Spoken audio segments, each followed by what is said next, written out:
लोकसभा में नेता प्रतिपक्ष राहुल गांधी की ओर से वोट चोरी और चुनाव आयोग पर गड़बड़ी करने के आरोप के बाद अब कांग्रेस इस मामले को लेकर लगातार बीजेपी और चुनाव आयोग पर हमलावर है।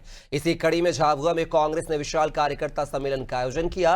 प्रदेश कांग्रेस के सह प्रभारी संजय दत्त और पूर्व केंद्रीय मंत्री कांतिलाल भूरिया समेत आदिवासी कांग्रेस के राष्ट्रीय अध्यक्ष डॉक्टर विक्रांत भूरिया की मौजूदगी में वोट चोर गद्दी छोड़ जैसी रैली निकाली गई और धरना प्रदर्शन कर एसडीएम और तहसीलदार को ज्ञापन सौंपा गया। इस दौरान कांग्रेस नेताओं ने आरोप लगाए हैं कि बीजेपी के इशारे पर चुनाव आयोग ने जो वोट चोरी का काम किया है, ये देश के लोकतंत्र के ऊपर एक प्रहार है। बीजेपी के इस कृत्य को देश की जनता कभी माफ नहीं करेगी। देखिए, कई जिलों में बूथ लेवल तक हम पहुंच गए हैं। कई जिलों पे अभी मंडल चल रहा है। निश्चित रूप से बूथ लेवल पे करना यानी घर घर अभियान, घर घर जाके नागरिकों को ये सारी बातें हम उनके सामने रख रहे हैं और किस तरीके से उनके अधिकार की रक्षा के लिए कांग्रेस पार्टी अपने नेतृत्व में इस अभियान को चला रही है। उनका साथ 2024 में लोकसभा चुनाव हुआ। उस चुनाव में हमने पूरी तरह से गांव-गांव, घर-घर घूम के सब मतदाताओं को जागरूक किया। सभी का कहना था कि हम कांग्रेस को जिताएंगे, कांतिलाल भूरिया को जिताएंगे।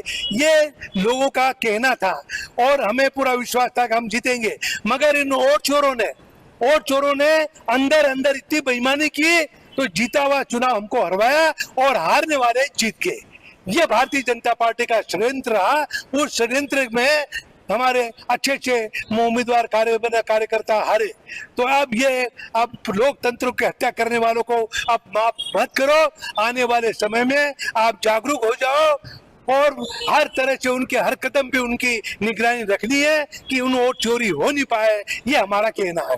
वोट चोर गद्दी छोड़ अब पूरे देश का एंथम बन गया है, क्योंकि जिस तरह से 4 साल से लेकर बूढ़े तक सब यही नारा लगा रहे हैं कि क्योंकि उनको लग रहा है कि जो देश का संविधान बना था वो एक व्यक्ति एक वोट के सिद्धांत पर बना था, मतलब सबको बराबरी का हक दिया गया था। पर भाजपा सरकार ने फर्जी मतदाताओं के माध्यम से एक विधानसभा में 1 लाख से ज्यादा फर्जी वोटर जोड़े और उसी के स्वरूप मध्य प्रदेश में भी हमारी सरकार नहीं बन पाई, केंद्र में भी हमारी सरकार नहीं बन पाई और ये भाजपा ने फर्जी तरीके से सरकार बना ली।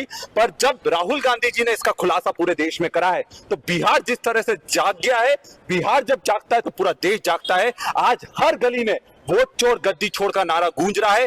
बीजेपी और चुनाव आयोग घबराए हुए हैं। चुनाव आयोग जवाब नहीं दे पा रहा है, कुछ भी बेतुके जवाब दे रहा है और बीजेपी वाले तर्क को काट नहीं पा रहे हैं। तो ये साफ है कि चोर की दाढ़ी में जो तिनका पकड़ा गया है, आज पूरी दाल जो काली देखने को मिल रही है, आज इनकी गद्दी अब खतरे में आ गई है।